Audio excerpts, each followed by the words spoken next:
BSTC कर रहे सभी भावी अध्यापकों को हमारे इस चैनल पर हार्दिक स्वागत। आज मैं आपके लिए लेके आया हूँ बीएसटीसी फर्स्ट ईयर स्टूडेंट के लिए 10th पेपर। नाम है सूचना एवं संप्रेषण तकनीकी। सूचना एवं संप्रेषण तकनीकी, इसकी यूनिट 2 पढ़ने जा रहे हैं। विभिन्न संप्रेषण तकनीकों का शिक्षा में उपयोग। विभिन्न संप्रेषण तकनीकों का शिक्षा में उपयोग, इसके बारे में अपन पढ़ेंगे। वीडियो को लास्ट तक देखिए, शेयर करिए। आपसे केवल एक लाइक चाहता हूँ, लाइक कीजिए, हमारे चैनल को सब्सक्राइब कीजिए। चलिए, महत्वपूर्ण प्रश्नों की श्रृंखला में पहला क्वेश्चन, संप्रेषण क्या है। संप्रेषण आप सब जानते हैं, केवल इसको लिपिबद्ध करना है। कम्युनिकेशन को संप्रेषण कहते हैं ना। अपन अपने विचारों का जब आदान प्रदान करते हैं दो या दो से अधिक व्यक्तियों के साथ मिलकर, तो वो संप्रेषण कहलाता है ना। संप्रेषण क्या है, इसके तत्व कौन कौन से हैं, इसके प्रकार कौन कौन से हैं और इस संप्रेषण की क्या जरूरत है। तो संप्रेषण क्या है, दो या दो से अधिक व्यक्तियों के मध्य शब्द या संकेत या हाव भाव तथा व्यवहार के द्वारा अपने विचार, अपने तथ्य और अपनी सूचना तथा प्रभावों का आदान प्रदान करना ही संप्रेषण कहलाता है। यानी कि दो या दो से अधिक व्यक्ति मिलकर के अपनी बात को रखते हैं, अपने विचार को रखते हैं, अपने तथ्य रखते हैं, उसी को हम संप्रेषण कहते हैं। इसको इंग्लिश में कम्युनिकेशन कहते हैं। ये लैटिन भाषा के कम्युनिस से इसकी उत्पत्ति हुई है। कम्युनिस का मतलब सामान्य। सरल भाषा में हम यदि संप्रेषण को कहें तो परस्पर सूचनाओं, विचारों का आदान प्रदान करना ही संप्रेषण कहलाता है।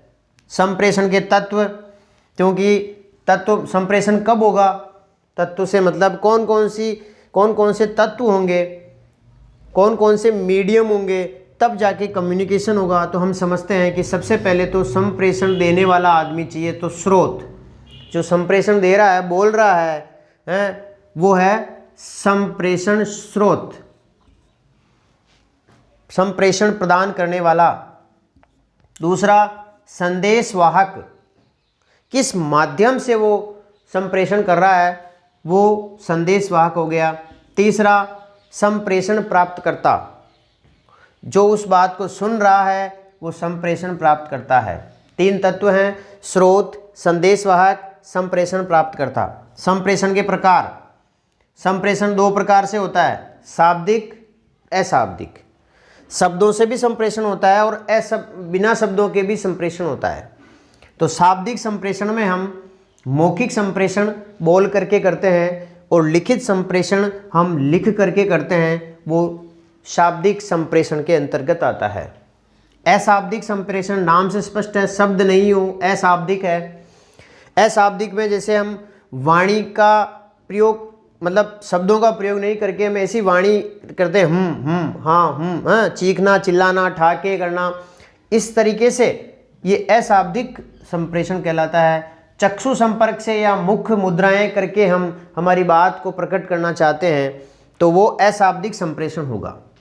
ऐसे ही स्पर्श संपर्क से, जैसे एक टीचर है, बालक की पीठ थपथपा करके उसको एक संप्रेषण दे रहा है, वो अशाब्दिक संप्रेषण के अंतर्गत आता है। समझ गए ना सब। अब है कक्षा में संप्रेषण की आवश्यकता, जरूरी क्या है, क्या नीड है संप्रेषण की क्लास के अंदर। तो संप्रेषण क्या करता है, न्यूनतम समय में अधिकतम कार्य करवाता है। दूसरा, सुव्यवस्थित कार्यविधि के लिए संप्रेषण की कक्षा में आवश्यकता है। सुव्यवस्थित कार्यविधि के लिए परस्पर सहयोग में वृद्धि करता है संप्रेषण। प्रभावी नेतृत्व प्रदान करता है, मनोबल में वृद्धि करता है बालक के, और समन्वय की स्थापना करता है। शिक्षण अधिगम के लिए इसकी ज़रूरत है, शिक्षण अधिगम में इसकी ज़रूरत है। ये प्रेरणा प्रदान करता है और कार्यों के शीघ्र क्रियान्वयन हेतु कक्षा में संप्रेषण की आवश्यकता है। दूसरा क्वेश्चन बहुत महत्वपूर्ण है, वेरी इंपॉर्टेंट लगा लेना। संप्रेषण चक्र क्या है? अपने सिलेबस में भी है और ये बहुत ही इंपॉर्टेंट क्वेश्चन की श्रेणी में आता है। संप्रेषण चक्र, उसके गुण या लाभ बताइए संप्रेषण के, और संप्रेषण की सीमाएं बताइए। ये पूरा चक्र है, इस चक्र को आप समझ लीजिएगा, फिर अपने आप खुद स्वयं बना लोगे।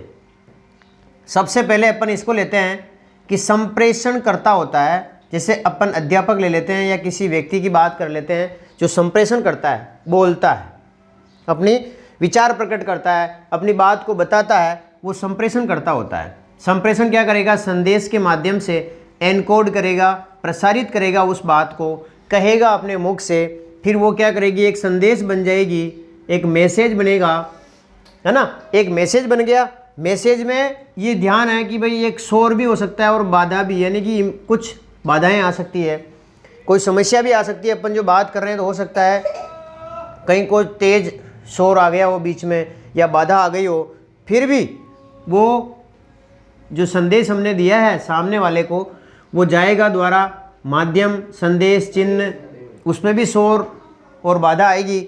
उसके बाद उसको वो ग्रहण करता, अधिगम करता उसको ग्रहण करेगा। जो हमने हमारी बात को प्रकट की है, बताई है, वो ग्रहण करता, मेन दो हो गए, संप्रेषण करता और ग्रहण करता। तो इसके माध्यम से इस तरह से बाधाएं होती हुई इस माध्यम से वो ग्रहण करता तक पहुंच गया। ग्रहण करता फिर क्या करेगा? उसको समझेगा, प्रसारित, डिकोड करेगा। इधर ये एनकोड करेगा, ये डिकोड करेगा, अनुवाद करेगा, समझेगा इस संदेश के द्वारा और उसको वापस समझाएगा कि हाँ, मुझे जो आपने बात बताई है वो मेरे समझ में आ गई है। तो कहने का मतलब, जैसे मैं आपको समझा रहा हूँ इस वीडियो के माध्यम से, मैं संप्रेषण करता हो गया, हो सकता है इस बीच में कोई बाधा आ जाए, कोई शोरगुल पैदा हो जाए, जिससे आप उस बात को पूरी नहीं सुन सके। यदि मेरी बात को आप नहीं सुन पा रहे हैं तो वो संप्रेषण नहीं होगा। इसके बारे में अपन लिखना भी चाहे तो ऐसे लिख सकते हैं कि भाई जब तक वो जो अधिगम करता है, ग्रहण करता है, जब तक उस संप्रेषण करता की बात को सही तरीके से डिकोड नहीं कर पाए, समझ नहीं पाए, अनुवाद नहीं कर पाए, तो समझ लेना कि वो संप्रेषण नहीं हुआ है। यदि वो समझ गया, डिकोड हो गया, तो वो फिर संप्रेषण हो गया। संदेश के द्वारा उस माध्यम से वो वापस उस तक पहुंचाता है। ये संप्रेषण चक्र अच्छे तरीके से आप अपनी नोटबुक में बना लेना। अब है संप्रेषण के लाभ या गुण कौन कौन से हैं। संप्रेषण के क्या लाभ हैं? समय और धन की बचत होती है, ज्ञान शीघ्र मिलता है, लिखित संप्रेषण से प्रत्यक्ष संपर्क की आवश्यकता नहीं है। यदि हम लिखित संप्रेषण शाब्दिक और अशाब्दिक होता है, भ्रम नहीं फैलता है, शीघ्र निर्णय एवं क्रियान्वयन में सहयोग मिलता है, मनोबल में वृद्धि होती है। अब इसकी सीमाएं क्या है, इसकी लिमिटेशंस क्या हैं, कम्युनिकेशंस की लिमिटेशंस क्या, सीमाएं क्या है? इसमें ज़्यादा मौखिक वार्ता होने की संभावना है, अनुपयुक्त भाषा का प्रयोग भी हो सकता है, इसीलिए इसकी एक सीमा है। उचित वातावरण का प्रयोग इसमें नहीं होता, उचित वातावरण नहीं बनता, सीमित बोध और शारीरिक असुविधा और सहजता का अभाव, ये संप्रेषण की लिमिटेशंस हैं। तीसरा क्वेश्चन, ये भी एक महत्वपूर्ण प्रश्न है, एडगर डेल का अनुभव शंकु। ये रीट में बहुत से एग्जाम में पूछा जाता है। एडगर डेल का अनुभव शंकु, Edgar Dale's cone of experience. इसमें क्या किया है एडगर डेल ने कि वह जो शिक्षण सहायक सामग्री है वो किस प्रकार से बालक के उपयोगी है, उसके बारे में उन्होंने एक शंकु के रूप में समझाया है। तो देखिए, यहाँ ज़्यादा समझ रहा बालक, फिर धीरे धीरे इधर, यानी कि यहाँ अधिगम बढ़ता जा रहा है नीचे की ओर। इस शंकु में नीचे की ओर बालक का अधिगम बढ़ता जाता है। सार ये है। अब अपन पढ़ते हैं, देखो ऊपर देखते हैं चार्ट से। बच्चा पढ़ेगा, कुछ लिखित सामग्री को पढ़ेगा, फ्लैनल बोर्ड से, क्लिप बोर्ड देखेगा, पढ़ेगा। तो उससे क्या होगा, यहाँ बच्चा पढ़ रहा है तो एक निष्क्रिय श्रोता के रूप में एडगर डेल ने बताया कि श्रोता निष्क्रिय होगा। 10% जो हम पढ़ते हैं, 20% जो हम सुनते हैं, ऐसा डेल महोदय ने बताया। यहाँ मौखिक अधिग्रहण जो क्षमता है बालक की वो 0 से 30% हो सकती है। फिर देखिए दूसरा जो इसका कौन में भाग आता है वो है चित्रों को देखता है, TV, camera, film, smart class आदि का निरीक्षण करेगा, प्रदर्शनी देखेगा। यह देखना आ गया। यहाँ बालक क्या कर रहा था, पढ़ रहा था, यहाँ देख रहा है, टीवी को देख भी रहा है, सुन भी रहा है। तो इसमें भी निष्क्रिय देखना। और यहाँ 30 से 50% बालक सुनते हुए देखते हैं। 30 से 50% तक बच्चे का अधिगम संभव है। दृश्यिक अधिग्रहण 30 से 50% दृश्यिक विजुअल जो अधिग्रहण होता है वो है।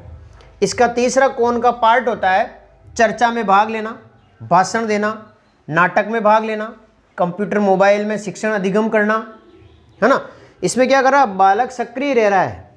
तो सक्रिय रह करके अधिग्रहण करता है 70% जो वह बोलता है और वह कहता है ना, खुद बोलता है और करता है, कहता है। तो है ना, ये 70% तक बालक सीखने के चांसेस हैं, अधिगम जो बढ़ेगा उसका। अब लास्ट में आता है करके सीखना। 70 से 90% तक बालक अधिगम कर सकता है। प्रत्यक्ष अनुभव का अनुकरण करेगा बालक, शैक्षिक भ्रमण करेगा बालक, है ना, बालक वहाँ जाके देखेगा, वास्तविक वस्तु का प्रयोग करेगा, शैक्षणिक भ्रमण वगैरह। तो ये जो आएगा इससे क्या होगा, बालक खुद उसके साथ सम्मिलित होगा और करके सीखेगा। तो करके सीखने में 90% से ज़्यादा के चांस बनते हैं। जो वह कहता है वही खुद करके भी सीखता है। तो ये है एडगर डेल का अनुभव शंकु, cone of experience by Edgar Dale. तो इसको आप देख लीजिएगा कि अधिगम धीरे धीरे बढ़ता जा रहा है, इसका क्षेत्रफल बढ़ता जा रहा है। यहाँ बच्चा जब करके सीखता है, आप इसके पार्ट पूछे तो पार्ट भी लिख सकते हैं, इसके बारे में वर्णन पूछे तो वर्णन भी लिख सकते हैं। चौथा क्वेश्चन, संप्रेषण उपकरणों का शिक्षा में क्या उपयोग है। एजुकेशन में संप्रेषण जो इंस्ट्रूमेंट्स हैं, कम्युनिकेशन इंस्ट्रूमेंट का एग्जाम अपने एजुकेशन में क्या यूज़ है। Number 1 radio. रेडियो से हम किसी भी वार्ता को, किसी भी शैक्षिक गतिविधि को कानों से सुन सकते हैं। तो इसका तो केवल नाम रह गया है, ये तो रेडियो तो न के बराबर प्रचलित है, फिर भी ये एक उपकरण है शिक्षा में उपयोग आने वाला संप्रेषण का। दूसरा टेलीविज़न, आँख, इसमें आँखें भी काम करेगी बालक की, कान से सुनेगा भी, वो देखेगा और सुनेगा, तो ये भी एक प्रभावी माध्यम है। और इसका शिक्षा में कोई भी एजुकेशन जैसे ज्ञानवाणी है, इस तरह का कुछ यदि दूरदर्शन केंद्र पर कोई कार्यक्रम आ रहा है तो बालक देखेगा और उसे सीख सकेगा जल्दी से। प्रदर्शन बोर्ड, चार्ट, फोटो, रिपोर्ट्स एक प्रदर्शन बोर्ड पर लगा देना। श्याम पट्ट तो अपन जानते ही हैं, ब्लैक बोर्ड ना, ये भी एक शिक्षा का उपकरण है। संप्रेषण के लिए बहुत ज़रूरत है इसकी भी, कोई भी अनमोल वचन वगैरह लिख सकते हैं अपन। लपेट फलक जो आप PAD वाले, उसमें रोल अप बोर्ड कहते हैं जिसको, उसमें पहले से ही कुछ चिपका के लिख के ले जाते हैं, उसका प्रदर्शन होता है। रोल अप बोर्ड जिसको हम लपेट फलक, क्योंकि अपन उसको लपेट भी सकते हैं। फ्लेनल बोर्ड, ये फोटोग्राफ, चित्र, कहानियाँ आदि प्रदर्शित करने के लिए फ्लेनल बोर्ड का प्रयोग किया जाता है। क्लिप बोर्ड, चार्ट, नक्शा लटकाया जाता है। कंप्यूटर, अत्याधुनिक साधन है ये कंप्यूटर। इसमें CAI CAL के बारे में अपन पढ़ चुके हैं, कंप्यूटर असिस्टेंट लर्निंग है और इंस्ट्रक्शन। टेप रिकॉर्डर, कंप्यूटर से तो आप बहुत लाभ है, इसमें खूब लिख सकते हैं आप। टेप रिकॉर्डर, CD प्लेयर, ये भी एक संप्रेषण का उपकरण है। ओवरहेड प्रोजेक्टर, ये भी बहुत महत्वपूर्ण है, OHP कहते हैं इसको, ओवरहेड प्रोजेक्टर। इसमें एक प्रोजेक्टर आता है, चार्ट, चित्र और नक्शा कोई भी अपन बच्चों को पढ़ाना चाहते हैं क्लास में, तो वो दीवार पर बड़ा सा प्रदर्शित हो जाता है, जिससे बालक आकर्षित होता है और अच्छी तरीके से समझ पाता है। डिजिटल कैमरा, ये भी काम आता है। मल्टीमीडिया प्रोजेक्टर, सबसे महत्वपूर्ण मोबाइल, आज की तारीख में सबसे महत्वपूर्ण मोबाइल हो गया है, इसके माध्यम से बहुत से ई कंटेंट आ रहे हैं, बहुत से ऐसे प्रोग्राम्स आ रहे हैं, जैसे आप मुझे यूट्यूब पे सुन पा रहे हैं, देख पा रहे हैं, समझ पा रहे हैं। ये सब इसकी देन है। यदि मोबाइल नहीं होता तो आप और हम भी नहीं मिलते। तो ये मोबाइल एक वरदान हो गया है। जैसे जिसने इस एसटीसी में कोरोना काल में बालकों ने पढ़ाई नहीं की हैं, तो उनको मेरी मदद जितनी हो सक रही है मैं उतनी मदद कर रहा हूँ आप लोगों की। तो यही एक माध्यम है मोबाइल से बालक संप्रेषण अच्छा कर सकता है। बहुत से आजकल प्रोग्राम्स आ रहे हैं, यूट्यूब पे भी आ रहे हैं, और जो सरकारी स्कूल्स हैं उसमें भी ई कंटेंट भेजे जाते हैं, सब देखते हैं। तो यह है संप्रेषण उपकरणों का शिक्षा में उपयोग। अच्छा, 5वां क्वेश्चन, दल शिक्षण किसे कहते हैं? नाम से स्पष्ट है, दल, ग्रुप। दल शिक्षण वह व्यवस्था है जिसमें 2 या 2 से अधिक शिक्षक अपने स्रोतों, अभिरुचियों और छात्रों की आवश्यकताओं के अनुसार शिक्षण अधिगम संपन्न करते हैं तथा वे विद्यालय की सुविधाओं का समुचित उपयोग करते हैं। 6वां क्वेश्चन आता है, सूक्ष्म शिक्षण चक्र किसे कहते हैं? सूक्ष्म शिक्षण चक्र, माइक्रो टीचिंग है ना। सूक्ष्म, नाम से स्पष्ट है, ऐसा चक्र जो सूक्ष्म है, 5 से 10 मिनट में ख़त्म हो जाता है। पहला इसमें देखिए सूक्ष्म शिक्षण चक्र, उसमें पहला है पाठ योजना का निर्माण करना, सूक्ष्म पाठ योजना बनाना। इस चक्र में सबसे पहले सूक्ष्म पाठ योजना बनाई जाती है।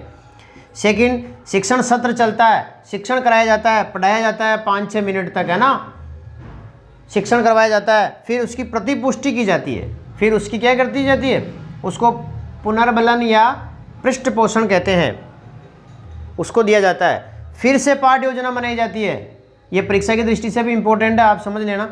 पुनः पाठ योजना का निर्माण किया जाता है 4थी स्टेज पे। उसके बाद फिर पुनः अध्यापन किया जाता है, पुनः शिक्षण करवाया जाता है, और उसके बाद फिर से प्रतिपुष्टि की जाती है, पुनः प्रतिपुष्टि की जाती है। इस प्रकार से ये एक चक्र है सूक्ष्म शिक्षण का। अपनी यूनिट यही समाप्त होती है। ये इम्पोर्टेंट क्वेश्चंस के का संकलन है, आप अच्छी तरीके से समझ लेवें और इनको याद कर लेवें। आप सभी ने हमारे इस क्वेश्चंस को धैर्यपूर्वक देखा, आप सभी का मैं बहुत बहुत स्वागत करता हूँ, धन्यवाद देता हूँ।